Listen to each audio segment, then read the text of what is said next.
Does everyone have a raffle ticket? Okay. If you don't have one, raise your hand. I see a hand in the back. Yeah, give Did us you our raise reference. your hand? Does anyone else need a raffle ticket? By the way, if you're a first responder, raise your hand. Actually, it's a trick question. Everybody's a first responder in your own emergency. So raise your hand. We are all first responders. Right. You're always going to be the first responder for your own emergency. You're going to change the mindset. Okay. Thank you so much. We are now going to go to the closing part of this discussion, and we're going to ask our panelists if they would give us closing remarks. Give us closing remarks. Come on, yeah, one by one. Yes. And we have 5 minutes for each panelist. I will come up when we do the meeting order. Well, first of all, thank you so much for the day, so highly organized. And as I thought about today, and as I thought about the plant ingredients and the things that went into this, I want to say to you in terms of something that I've done that I would like to give to this. I put a plane in North Dakota, and that might sound a little strange to people because they all got to be on these planes. But when I went into the Dakotas, they wanted the jobs of the future. Even though people think that they're highly successful, maybe they lost 5 graduates in high school, right? They have oil money, they have the systems, but they wanted the jobs of the future. And so they wanted to rethink what does it mean to build ecosystems for their children. If we're going to address this, if we're going to really address resiliency, I want to say to the organizers, thank you so much. And I look forward to now the higher next step. And the higher next step is we don't have a plan. As I've been through housing developments, as I've gone to block meetings, as I've gone across the city, we fundamentally as a community do not have a written plan, a plan that says, look at the expertise, what are your strengths, what are your weaknesses, what are your fears? And so I welcome the opportunity to come back and to actually continue this conversation for a plan. You don't need 1,000 people in the room. You don't need 1,000 people in the room. We have the right people right now in the room who can come together and say, this is what it will look like, right? Like this is what it needs to impact it. And then you need the money. You now need, with the plan, you'll say, how do you put the pressure on the governor, the federal government down in order to do this? More than 500 plus million just went to artificial intelligence in Colorado. Outside of my spaces that I want to help, other people are benefiting from my talent and my knowledge and my expertise. So we now need to say, we want the jobs of the future. We want to be able to have those higher level thinkers. And I promise you, when I say this language piece, it is going to change the world once we realize that we are the natural coders, the speakers, those who connect, because language is about emotion. Don't we treat people well? That part of the brain is to go across the planet. So I want to say thank you for those who came to the discussion. I walked away with 2 next steps. One, we'll do a roundtable. I'm open to when we plan to figure it out, a roundtable around AI. But also people want to learn how to use it. Like what exactly do I do when I go to chat, when I go to Perplexity, which ones do you use? I use almost all of them, but which ones can you use tomorrow? You have a question about your housing insurance. You mentioned, will I get housing insurance during a disaster relief? If you go to ChatGPT right now and you say, I have this insurance, I pay this amount, these are 2 things that my coverage has, is it the best insurance and which one isn't? In 30 seconds, chat is going to give you an answer. Literally, in 30 seconds. So we now have what we need in order to really build a community. So I don't want to take too long. I want to say thank you. I'm here. I'll make sure I give cards out. And I look forward to helping to facilitate that plan. I've done it for other people. Allow me to help. And so I thank you. Thank you so much. So,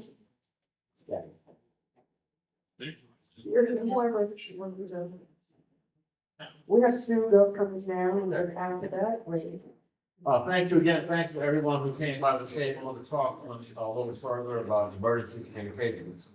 I would just like to encourage folks to delve into it and to work on creating an emergency communication plan, at least for your family, where you have a way to communicate in an emergency.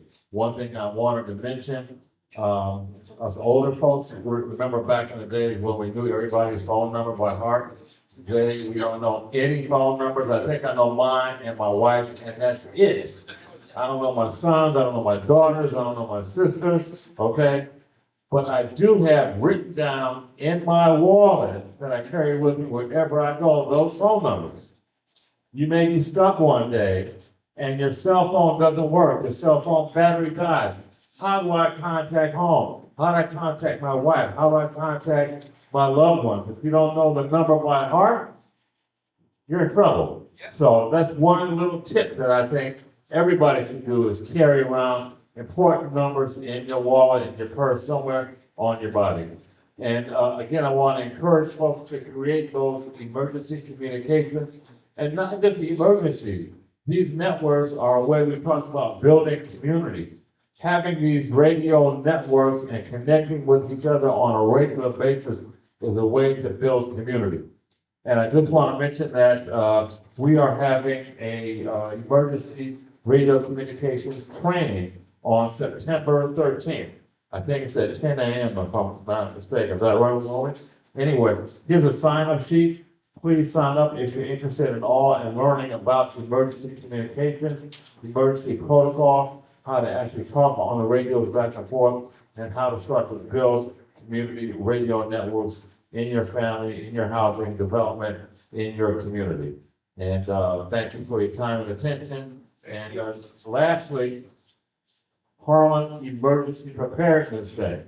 Big event. It's our 13th annual event coming up at City College and WHR Radio on Thursday, September 25th, noon to 5 p.m. We're going to have FDNY, the Mount Sinai Hospital, CERT is going to be there, Harlem Hospital is going to be there, Bob Poncé and Wally are going to be there talking about emergency communications. It's going to be quite an event with many experts sharing their expertise about stop the bleed and all kinds of other techniques that you need to know to help keep your family and your community safe. And you can go online and register. Please pick up a flyer, and also free lunch. Hope to see you there.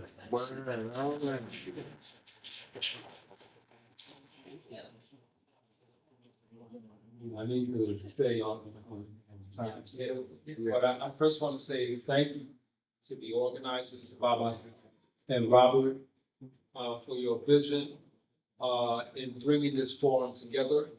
As you know, the journey of 1,000 miles always begins with the first step, and we are ambitious here, and we are also committed here, and we're also dedicated, and we also have a track record that speaks to our credibility in terms of follow through. So, and I also want to thank Roz and Bob Poncé as moderators.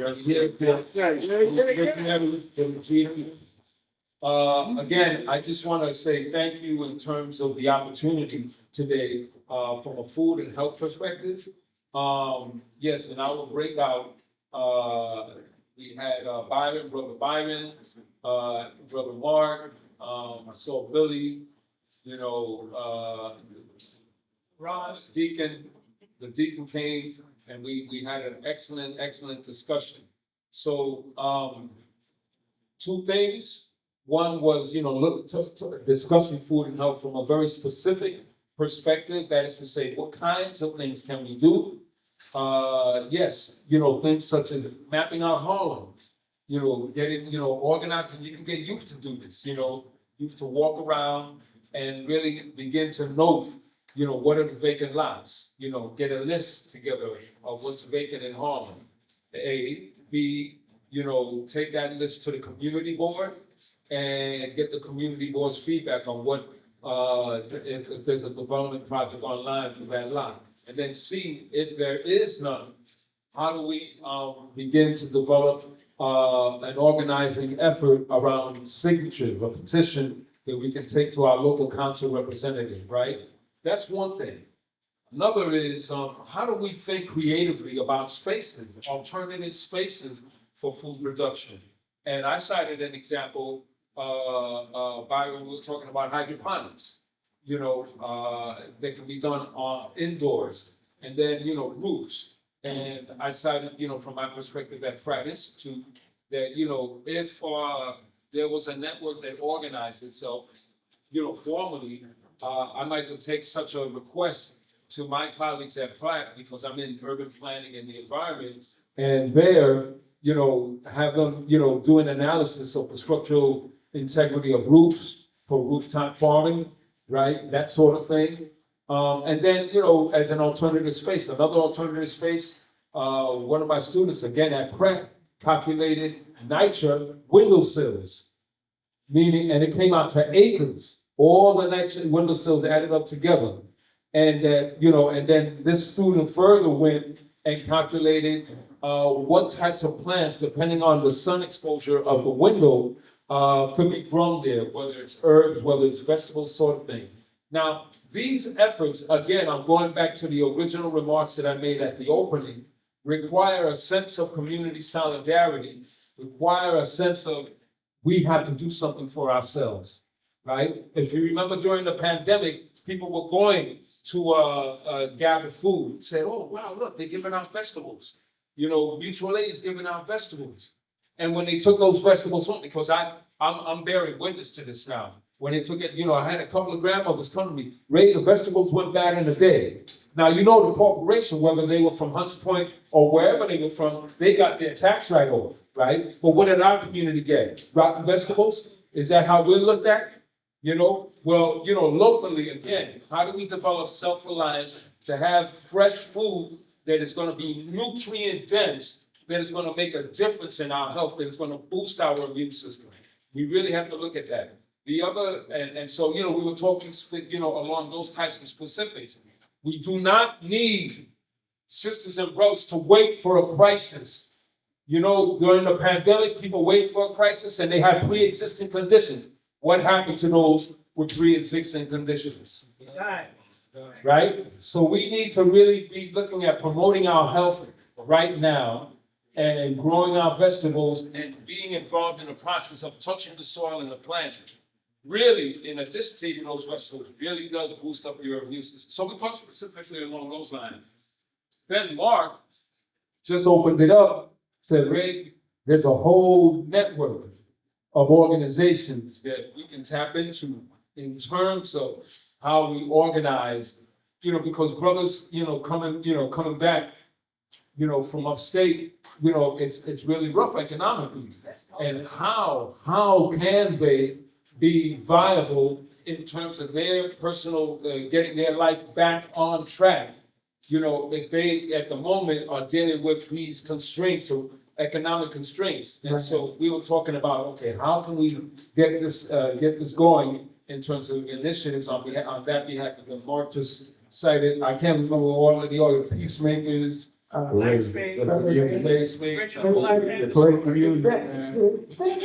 So anyway, so we talked specifically at what we can do, and we ended off by saying, agreeing that we're gonna come back. Absolutely. Yes. Absolutely. Someone's willing to. You start holding all that word. Thank you. All right, Getting in the immune system. it is 3:45. It is 3:45. We're good, Well, we're we're good. good. We're good. Who's going next? Then we want to talk about let's do the raffle. Let's do the raffle right now. And yes, because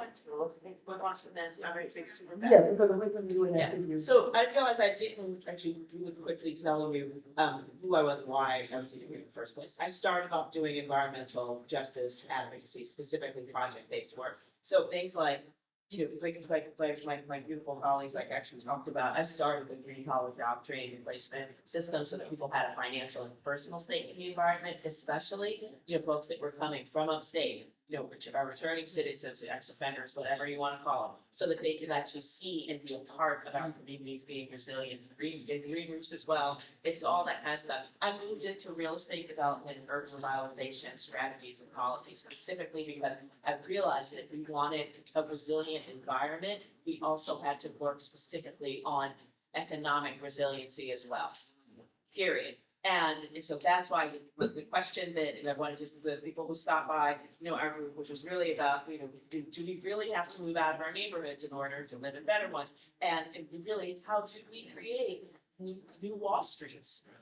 In this country, in our own communities, where basically the people within our own communities are owning, operating, being the fruits of their own labor and benefiting from them as well. And some of the things that the folks that were in my group came up with were, bottom line, we gotta figure out ways to finance our own stuff, so that we're ultimately benefiting from it. Because back in the day, and we don't even have it much now, but the skills trades, there used to be, when I was coming up, there were like the high schools, that were like, whether it was Jane Addams or, so I'm thinking of some up in the Bronx where it was like, kids learn trades, and we're able to do that. We don't even have that anymore, but maybe the skills trades, like my sister over here was talking about, like, it's a different language that we need to learn, but we already have the tools, like, literally embedded in our minds, like, I think, epigenetically. Like, there's stuff we can do. We know how to be resilient. We just have to figure out how to make it happen. But financing is a big thing, because what we don't own, we can't keep. And it always puts us in a situation where we're always like, we're the renters, and we need the programs, and we need this, we need that. And guess what?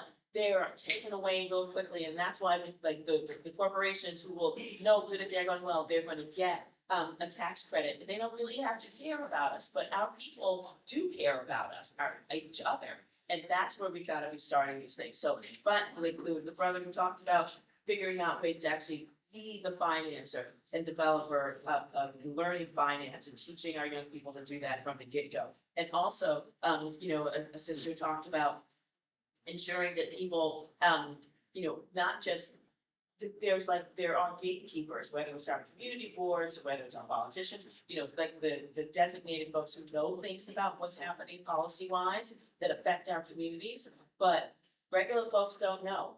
Like, how do we create the kind of networks so that Abuela will tell, like, the auntie down the street, like, what's going on? How do we make sure that people understand what's going on that affects them, whether it's the city of yes or whatever, it doesn't make any difference to me. But the point is, like, there is information that's out there that is literally going on either over our heads on purpose, definitely by design. And so how we make that happen, which is an enormously important thing for us to be doing. So that's all, but I just like, thank you for the people who stopped by and thinking about how we rebuild, just the infrastructure so that Black Wall Street can even be available for us, from a resilience perspective.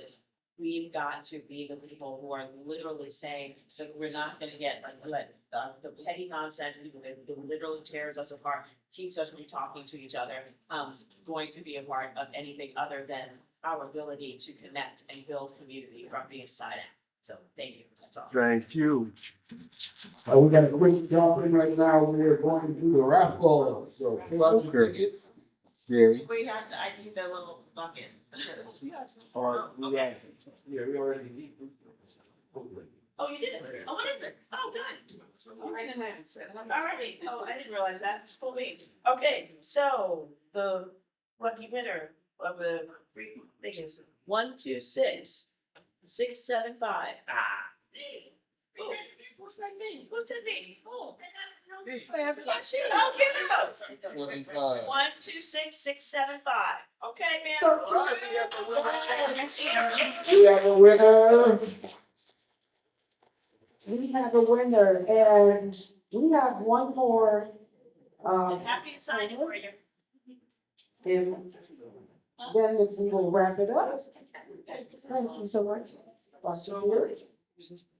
Okay, thank you. I first want to thank the organizers of this event, Aja, and everyone who's involved, and Bob and Raz for hosting and moderating, and all the panelists. It's been a pleasure to be on the panel with all of you and everyone who came At my Creating Our Mental Health workshop, we kind of ran out of time, but Wally and I had the opportunity to do this poem completely together, and others of us did some name and movement. And I wanted to use my time. An announcement is that we're having a Creating Our Mental Health workshop the third Wednesday of every month at St. Philip's Church. I have a flyer and we can give those out. But this is a poem, part of the Black diaspora, and our brothers and sisters in Africa. A woman from Nigeria who was part of the community of sort of like development, Creating Our Mental Health. Zoom, by Zoom, because we can meet internationally now because we're using Zoom a lot more. This is a poem, I just wanted to give it, to read it. In the workshop, I perform the poem often with another creative person and health advocate named Alan Cox. By the gift she carried, who's from Nigeria. What is development? My poetic take on development. What is development if not the slow stretch of self? The honest work of unbecoming, falling apart, having lived the crises and challenges, the pain, violence, being underserved, racism, etc., etc. The honest work of unbecoming and then becoming again, if not the trembling moments when a girl with questions grows into a woman with a voice, one that no longer asks for permission to be loud, to be passionate, to be outspoken, to be art, to be here with us, all of us today. We've lived it, I've lived it, in the stillness after grief, in the breaking open of silence, in the way our people have shaped possibility out of dust, resilience, shaping possibility out of dust and challenges and pain, and dare to call the new possibility home. A neighbor, a colleague, someone says, it's not just progress, it's performance, not a finish line, but a dance, a dialogue, a doing, a movement that sits with us, like a rhythm we've always known, but didn't have the language for, because we've seen healing walk into a room wearing community. And we talked about that healing for people with perhaps mental health crises, emotional challenges, healing with building community. We did a lot of building of community here today. I think we should continue it. What we started today, continue building it in all kinds of spaces, making space and possibility, creating the space for building community, and continue that in all the different interactions, that we had today. Continuing those connections, taking them to the churches, our living rooms, our wherever, the why, places where we can continue doing this. And hopefully this will be an ongoing activity that we take beyond, throughout Harlem and beyond Harlem, throughout the Bronx and beyond. So thank you very much. It's been a pleasure to see you. Thank you. Thank you. Thank People are having a round of applause. And I think it's all a round of applause. Want to take a moment to recognize Dr. Mary Sweeting here and ask if you have any remarks. My remark is to God be the glory, and I am so happy that we're doing this because it is very, very important. Because if we don't watch out, this part of Harlem will be the Wall Street that they created and eliminated by putting in Central Park, Seneca Village. So we all have to work together. And I am very pleased with the panel. All of you, I didn't get a chance to go with some of you because I kind of like know, but the communication is key, especially with being able to communicate with our youth. We have to make sure that they are not just on the phone, but they do understand the AI. As a senior, I understand some of it, and you have encouraged me today by listening to you, that when my granddaughters come, my youngest one, and I have 10 of them, she's 15, and she says, Grandma, we gave you an iPhone, you gotta do this. So I am encouraged, I say to God be the glory that we each go out and teach. I'm gonna look forward to extending Dr. Fields know what we do. We talk about global. The Bahamas, the country of the Bahamas, I represent them, the Bahamian American Association. And we're not just about the islands of the sand and the sun, because global warming is affecting the ecosystem in the oceans, everything. So we have to come together and talk to each other. So I thank you again, all of you, especially Brother Anja and Brother Hart and Brother Walter Reed, for all the work that they've been able to do and allowing me to be a part of the preparation of this glorious day today. And I say again, to God be the glory. Thank you so much. Thank you so much. We have one more thing that we want to do, that we have to have along.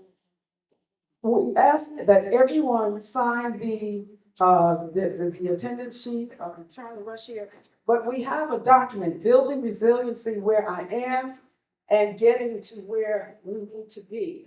And on it, it talks about what can I do in my neighborhood, my building, and give suggestions like host monthly meetings, create a neighborhood bulletin, conduct a resiliency walk, identify local help event too. Can I facilitate a communication system, a phone or messaging tree, and goes into suggestions about that? Can I help build a food gathering or sharing network? Suggestions are on there. Can I be a part of a fire prevention committee?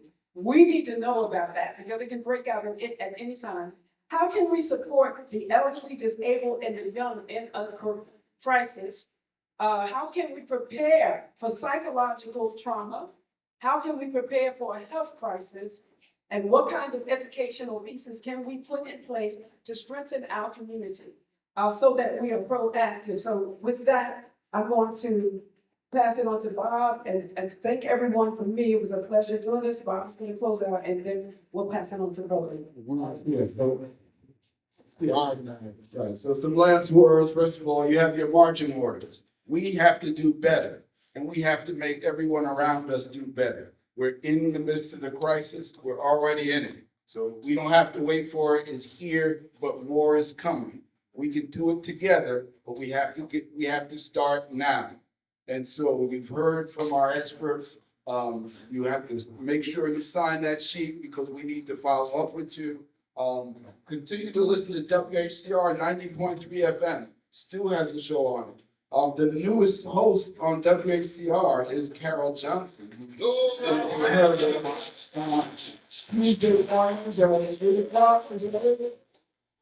Yeah, we'll get back to you. We'll get back to that, but listen for Carol. You can get her wisdom on a regular basis. Now, it's not her first go-around because Carol and I broadcast every Wednesday during the pandemic, keeping this community informed. So we've had these experts make sure you leave your information so we can follow up with you on all these topics. And on that note, I'm going to get tonight.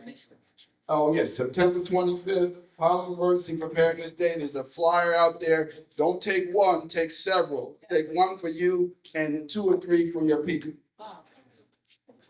Okay. Thank you so much, Bob and Roz.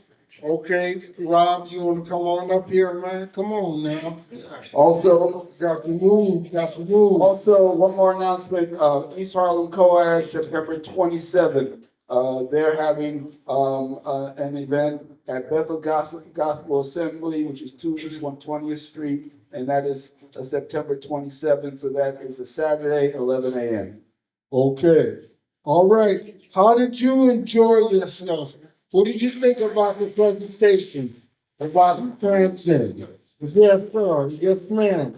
I would have liked to have seen these chairs full, but we're going to keep on keeping on. As Bob said, pay attention. How many of you listen to WHCR? No, come on. We need more folks than that. WHCR 90.3 again, the voice of Harlem. When there was the hurricane and stuff, WHCR was on 24/7. So I want y'all to pay attention. And you had an excellent group of folks at the panel. They are all professional. And they didn't charge us a dime. They didn't charge us a dime Huh? All this footwork and all this, all the putting together came from the kindness and the goodness of the people, from the people's heart. So we thank each and every one of you. I thank my wife who's sitting back there in the back and saying for her commitment to have my sickness been done. I thank Maru and Ali for helping us to get things done. They did a tremendous job. So thank you so much. Thank you all. And to the panelists, it goes without saying. Thank you so much. Okay, I don't think there's anything else for you to say. Okay, thank you. And we're definitely gonna do this again, or we have to sit down with the panel and definitely strategize.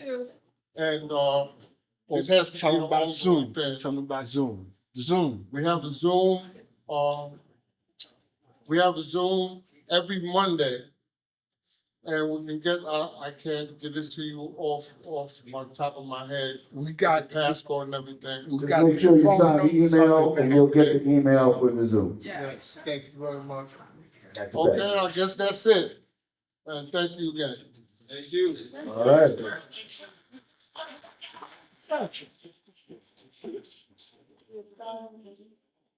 Okay, so we gotta get out of here. Cause some other folks.